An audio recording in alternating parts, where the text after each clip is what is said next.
আজ আমি অল্প চিড়ে আর আলু দিয়ে ভীষণ মজাদার চটপটা ক্রিস্পি রেসিপি নিয়ে চলে এসেছি। চিড়ে দিয়ে তৈরি অনেক ধরনের রেসিপি তো আপনারা খেয়েছেন, কিন্তু গ্যারান্টি দিয়ে বলতে পারি আজকের এই চিড়ের রেসিপিটা না তো আপনারা কখনো দেখেছেন কিংবা খেয়েছেন। নমস্কার বন্ধুরা, মিঠুস ওভেনে আপনাদের সবাইকে স্বাগত জানাই। আজ আমি আরও একটি নতুন ভিডিও নিয়ে চলে এসেছি আপনাদের সামনে। রেসিপিটা তৈরি করার জন্য নিয়েছি ছোট এক বাটি চিড়ে, কাপ মেপে দেখলে 1.5 কাপ পরিমাণে আছে। আর নিয়েছি 3টে মিডিয়াম সাইজের আলু, আর আগে থেকে খোসা ছাড়িয়ে জলের মধ্যে দিয়ে রেখেছিলাম। এখন নিয়েছি একটা গ্রেটার।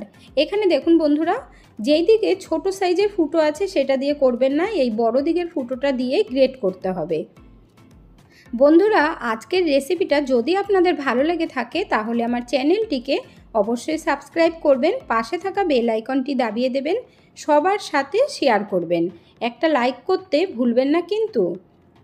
গ্রেটারের বড় দিকের ফুটোটা দিয়েই কিন্তু বন্ধুরা আলুটা কাটবেন, তাহলেই কিন্তু লম্বা লম্বা হবে আর বেশ চওড়া চওড়া হবে। এখানে দেখুন আলুগুলো কেটে নিয়েছি।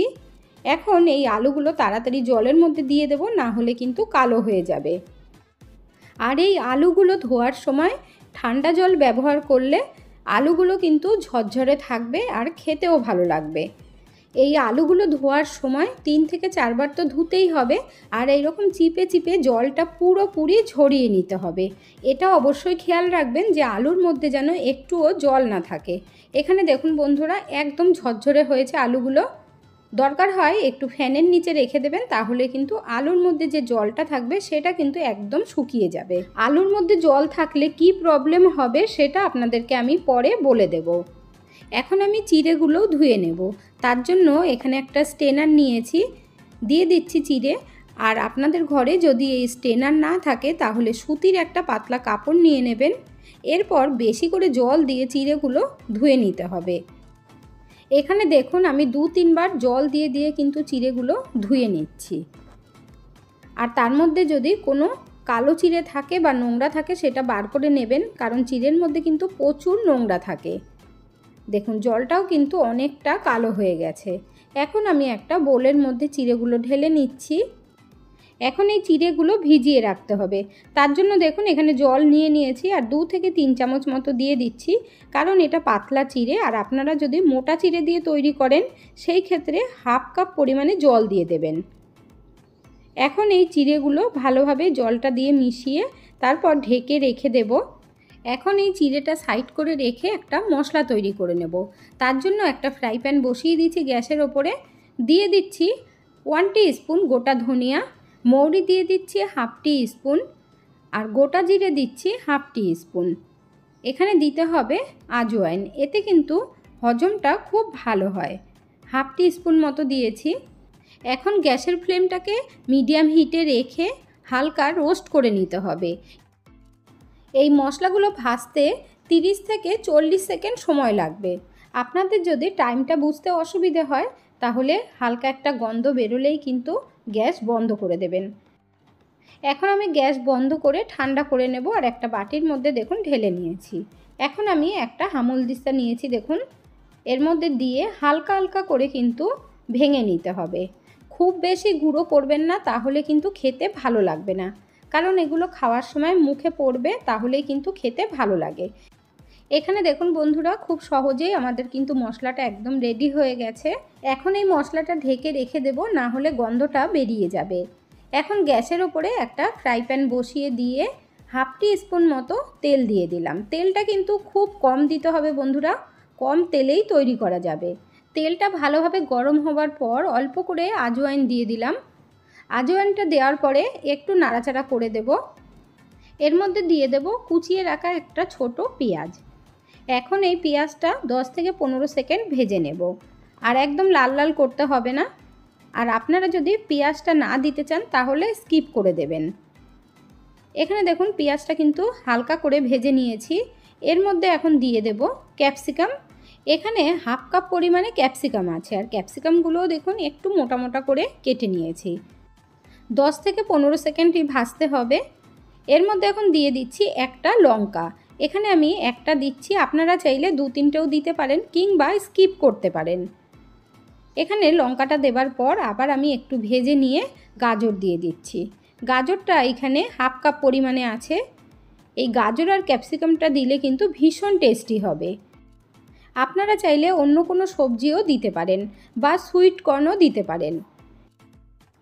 এটা খেয়াল রাখতে হবে সবজিগুলো কিন্তু যেন একদম গলে না যায়, তাহলে কিন্তু খেতে ভালো লাগবে না। সবজিগুলো ভাজার পর এখানে আমি আলুগুলো দিয়ে দিচ্ছি।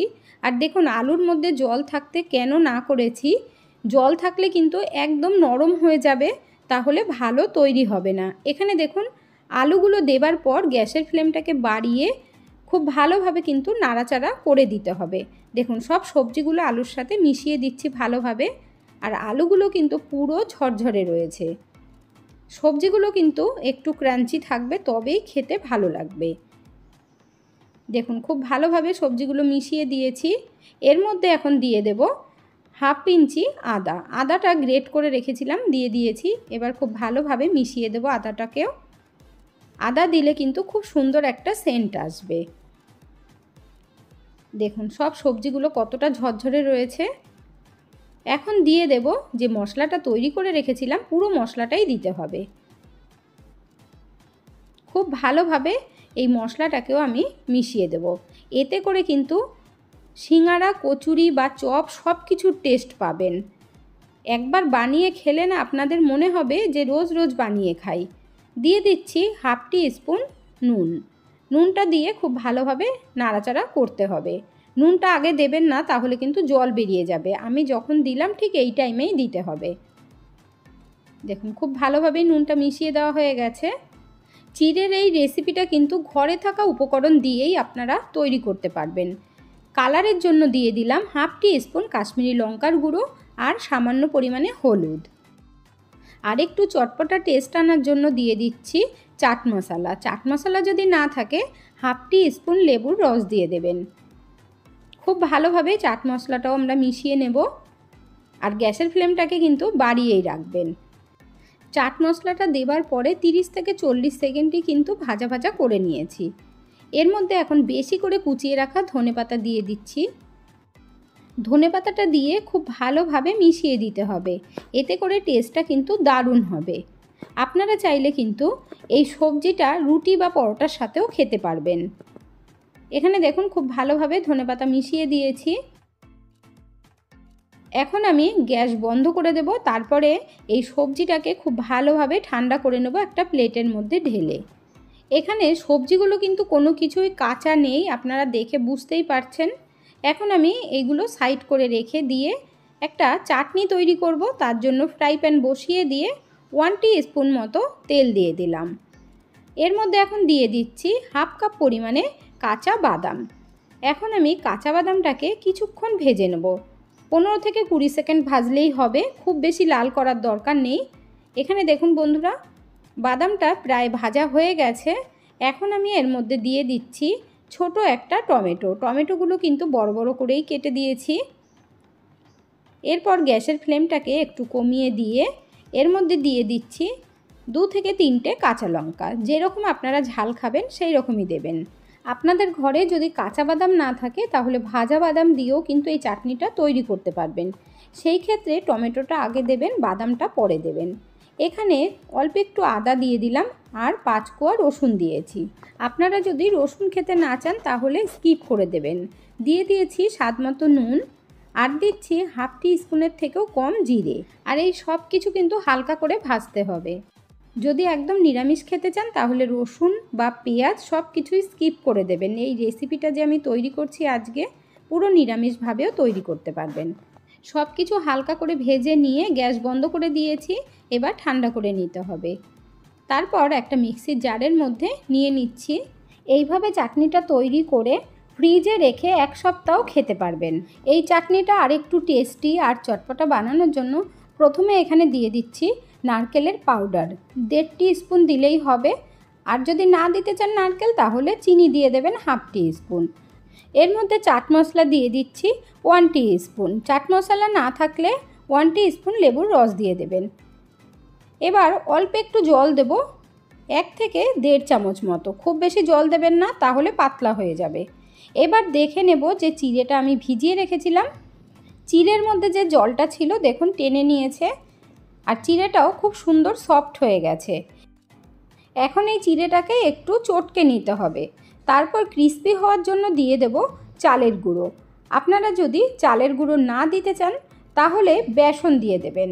এখানে আমি 3 টেবিল চামচ মতো চালের গুঁড়ো দিয়ে দিচ্ছি। এরপর দিয়ে দিচ্ছি স্বাদ মতো নুন, আজওয়াইন দিয়ে দিচ্ছি 1/2 টিস্পুনের থেকেও কম, আর হাতের মধ্যে নিয়ে একটু ক্র্যাশ করে তারপরে দিতে হবে। আজওয়াইনটা দিলে কিন্তু হজমের জন্য ভীষণ উপকারী। আজওয়াইনটা দেবার পর দিয়ে দিচ্ছি কালো জিরে। কালো জিরেটা দিলে খেতেও ভালো লাগবে আর দেখতেও খুব সুন্দর লাগবে। এবার খুব ভালোভাবে মেখে নিতে হবে। একটু আঠা আঠা করেই মাখতে হবে। যদি আপনাদের মনে হয় যে অল্প একটু জল লাগবে তাহলে 1 টিস্পুন মতো দেবেন। আগে থেকে কিন্তু জল দেবেন না, আগে শুধু মেখে নেবেন, কারণ চিড়েটা কিন্তু পুরোই ভেজা ভেজা রয়েছে। এখানে দেখুন খুব সুন্দরভাবে চিড়েটাকে একটা ডোয়ের আকার দিয়ে দিয়েছি। এখন হাতটা খুব ভালোভাবে ধুয়ে নিতে হবে, না হলে হাতের মধ্যে চিপকে থাকবে। এখানে আমি ঠান্ডা করে রাখা সবজিটা নিয়েছি আর একটু তেল নিয়েছি। তেল হাতের মধ্যে খুব ভালোভাবে লাগিয়ে নিতে হবে। তেলটা ভালোভাবে লাগিয়ে নেবার পর এই ডোয়ের থেকে, লুচির থেকেও একটু বড় বড় করে লেচি কেটে নিতে হবে। তারপর হাতে তালুর মধ্যে রেখে চ্যাপটা করে নেব। লুচির মতোই বড় বড় করে কিন্তু তৈরি করতে হবে। 2 হাত দিয়ে এইভাবে চেপে চেপে বড় করে নেবেন। এরপরে হাতের তালুর মধ্যে রেখে 1 টেবিল স্পুন করে দিয়ে দেব এর মধ্যে। একটু বেশি বেশি করে দেবেন, তাহলে কিন্তু খেতে খুব ভালো লাগবে। তারপর এক সাইড থেকে এইভাবে চেপে মুখটা ভালোভাবে বন্ধ করে দিতে হবে। আর আপনারা যেই রকম শেপ দিতে চান দিতে পারেন, তবে আমি এইখানে সিলিন্ডার শেপ দিয়ে নেব। এই রেসিপিটা তৈরি করা কিন্তু ভীষণ ইজি বন্ধুরা, আর আপনারা আগে থেকে তৈরি করে রাখবেন, তাহলে যখনই মন চাইবে বানিয়ে খেতে পারবেন। এখানে দেখুন 1 পিস আমার একদম রেডি করা হয়ে গেছে। এইভাবে কয়েকটা তৈরি করে নেব। এখানে আমি আরও একটা তৈরি করেছি।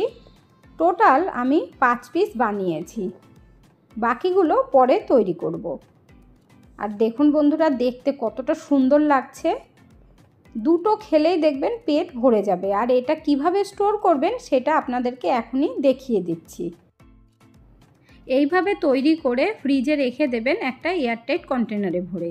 এখানে দেখুন আমি একটা এয়ারটাইট কন্টেনার নিয়েছি, এর মধ্যে রেখে দিচ্ছি। বাড়িতে যদি হঠাৎ করে কোনো গেস্ট চলে আসে তাহলে 2 মিনিট বসিয়ে রেখেই কিন্তু ভেজে দিতে পারবেন। আর জিজ্ঞাসা করবে যে আপনি কিভাবে তৈরি করেছেন বা কি দিয়ে তৈরি করেছেন। এখন আমি ঢাকনাটা বন্ধ করে ফ্রিজে রেখে দেব। এইভাবে নর্মাল ফ্রিজেই রাখবেন, ডিপে রাখতে যাবেন না। এখন আমি ভেজে নেব, তার জন্য কড়াই বসিয়ে দিয়ে বেশি করে একটু তেল দিয়েছি। এরপর দেখুন এক পিস করে তেলের মধ্যে ছেড়ে দেব। ডুবো তেলে ভাজার দরকার নেই, উল্টে পাল্টে ভাজলেই কিন্তু দেখবেন খুব সুন্দরভাবে ভাজা হয়ে গেছে। এইভাবে তৈরি করলে চপ, সিঙ্গারা, কচুরি খাওয়া ভুলে যাবেন, ঘরেই কিন্তু তৈরি করতে ইচ্ছে করবে। এখন আমি উল্টে পাল্টে ভেজে নেব। আর এই সময় গ্যাসের ফ্লেমটাকে লো টু মিডিয়াম হিটে রেখে ভাজবেন, তাহলেই খুব সুন্দর ক্রিস্পি হবে। আর না হলে কাঁচা থেকে যাবে, খেতে ভালো লাগবে না। এখানে আমি আরও 1 পিস দিয়ে দিয়েছি। এবার দেখুন লাল লাল করে ভেজে নিতে হবে। আপনারা যদি ডিপ লাল করতে চান তাহলে সেটাও করতে পারেন। এখানে দেখুন কত সুন্দর ভেজে নিয়েছি। এবার তেলটা ঝরিয়ে তুলে নিতে হবে। চিড়ের তো অনেক রকম রেসিপি আপনারা খেয়েছেন বন্ধুরা, এই রেসিপিটা আশা করি আপনাদের কখনোই খাওয়া হয়নি। তাহলে একবার অবশ্যই ট্রাই করবেন আর কমেন্ট করে জানাবেন যে কেমন লাগলো।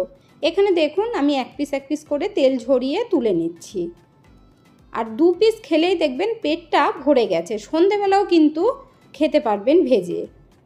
তৈরি করে রাখলে 2 মিনিটে ভেজে নিতে পারবেন। আমরা যে বাজার থেকে তেলে ভাজা কিনে খাই সেটা কিন্তু অনেক দিনের তেল দিয়েই ভাজা হয়। ঘরে যদি এইরকমভাবে তৈরি করা যায় বন্ধুরা, তাহলে কিন্তু কোনোই ক্ষতি হবে না। এখানে দেখুন যে চাটনিটা আমি তৈরি করেছিলাম, এখন বাটির মধ্যে নিয়ে নিচ্ছি। আর একদম মিহিন পেস্ট করবেন না। চাটনিটা দেখে আপনারা বুঝতেই পারছেন যে কতটা সুন্দর হয়েছে, আর পুরোপুরি পেস্ট করিনি। গরম গরম চাটনির সাথে সার্ভ করে নিয়েছি। দেখতে যতটা লোভনীয় হয়েছে, খেতে কিন্তু ততটাই টেস্টি হয়েছে। আর এগুলো কতটা মচমচে এবং ক্রিস্পি হয়েছে সেটা আপনাদেরকে এখনই শুনিয়ে দেব। বন্ধুরা, এই রেসিপিটা যদি আপনারা কেউ আগে খেয়ে থাকেন অবশ্যই কমেন্টের মাধ্যমে জানাবেন। এবার কতটা ক্রিস্পি হয়েছে সেটাও শুনিয়ে দিচ্ছি। এখন এক পিস ভেঙে আপনাদেরকে দেখিয়ে দিচ্ছি যে ভেতরটা কত দারুণ লাগছে। দেখুন ভীষণ গরম, আমি হাত দিয়ে ধরতেই পাচ্ছি না বন্ধুরা। দেখুন কি সুন্দর লাগছে না। লেয়ারটা কিন্তু খুব বেশি মোটা হয়নি, তার জন্য খেতেও খুব ভালো লাগবে। বাইরের লেয়ারটা যদি মোটা হয়ে যায় তাহলে কিন্তু খেতে ভালো লাগবে না। এই জন্যই সবজিটা একটু বেশি পরিমাণে দিতে হবে।